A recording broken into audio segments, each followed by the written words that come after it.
time UPSC tuitions only in Tirumala IAS institute Chaitanyapuri. Call చేసి ఇప్పుడే join అవ్వండి. టన్నెల్ బోరింగ్ మిషన్ అంటే ఏంటి?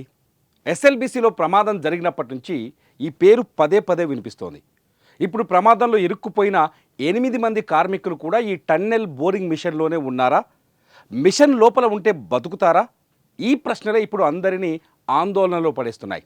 ఇంతకీ ఎస్ఎల్బిసిలో ఉన్న టన్నెల్ బోరింగ్ మిషన్ కథ ఏంటో ఈ స్టోరీలో చూద్దాం. టన్నెల్ బోరింగ్ మిషన్ ఎలా ఉంటుందో ఇప్పుడు మీరు ఈ వీడియోలో చూడొచ్చు. స్క్రీన్లో కనిపిస్తున్న ఈ మిషన్ లాంటిదే ఇప్పుడు ఎస్ఎల్బిసి ఇంటెల్ సొరంగ మార్గంలో కూడా ఉంది. 13.85 కిలోమీటర్ దగ్గర ఇప్పుడు ఆ మిషన్ మట్టిలో ఇరుక్కుపోయింది. ఈ మిషన్తో పనిచేసే వారిలో 8 మంది కార్మికులు కూడా అక్కడే చిక్కుకున్నారు. ఈ ప్రయాస అంతా ఇప్పుడు వారిని రక్షించడం కోసమే. ఎస్ఎల్బిసి టన్నెల్లో ఉన్న boring machine double shield machine. ఈ మిషన్ని అమెరికాకు చెందిన రాబిన్ సంస్థ తయారు చేసింది. ఎస్ఎల్బిసి సొరంగం తవ్వే కాంట్రాక్టును జేపీ గ్రూప్ రాబిన్ సంస్థకు అప్పగించింది. మొత్తం 2 TBMలు, conveyor belt, backup system, spare పరికరాలన్నింటినీ రాబిన్ సంస్థకే అప్పగించింది జేపీ గ్రూప్. మన్నెంవారి పల్లె నుంచి పనిచేస్తున్న మిషన్ పర్ఫెక్ట్గానే ఉంది. కానీ దోమలపేట నుంచి వర్క్ మొదలుపెట్టిన మిషన్ ఇప్పుడు మట్టిలో కూరుకుపోయింది. TBM ఎలా పనిచేస్తుందో మనం ఈ విజువల్లో చూడొచ్చు. ఎస్ఎల్బిసిలో ఉన్న TBM పొడవు 400 మీటర్లు ఉంది.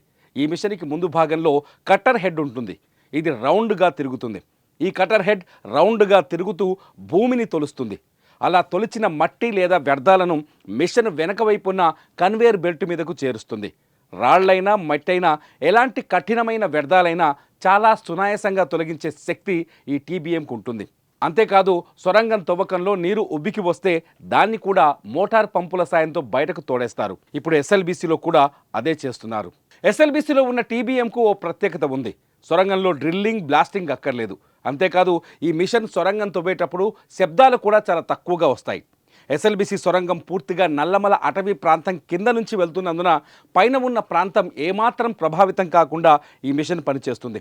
పర్యావరణానికి కానీ వన్యప్రాణులకు కూడా ఎలాంటి ఇబ్బంది కలగకుండా భూమి పొరల లోపలే పనిచేసుకుంటూ వెళ్తుంది.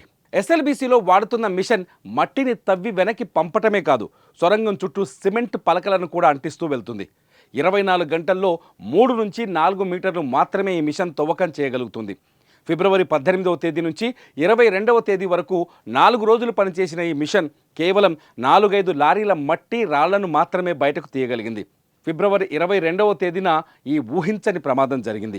దోమలపెంట సొరంగ మార్గం ద్వారా పనిచేస్తున్న TBM 13.85 కిలోమీటర్ దగ్గరకు వెళ్ళగానే సొరంగం పైభాగం కూలిపోయింది. అమాంతం మట్టి వచ్చి TBM మీద పడిపోయింది. కొందరు కార్మికులు అక్కడి నుంచి తప్పించుకోగలిగారు. కానీ 8 మంది అందులో పూర్తిగా కూరుకుపోయారు. మట్టితో పాటు నీరు కూడా భారీ ఎత్తున రావడంతో TBM ఉన్న ప్రాంతమంతా బురదమయమైంది. దీంతో మట్టిలో చిక్కుకున్న వ్యక్తులు ఎక్కడున్నారో కనిపెట్టడం అతిపెద్ద సమస్యగా మారింది.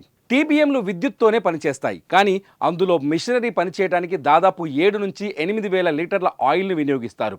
ఇప్పుడు ఎస్ఎల్బిసిలో ఇరుక్కున్న TBMలో ఆయిల్ లీకేజ్ జరిగినట్టు అధికారులు గుర్తించారు.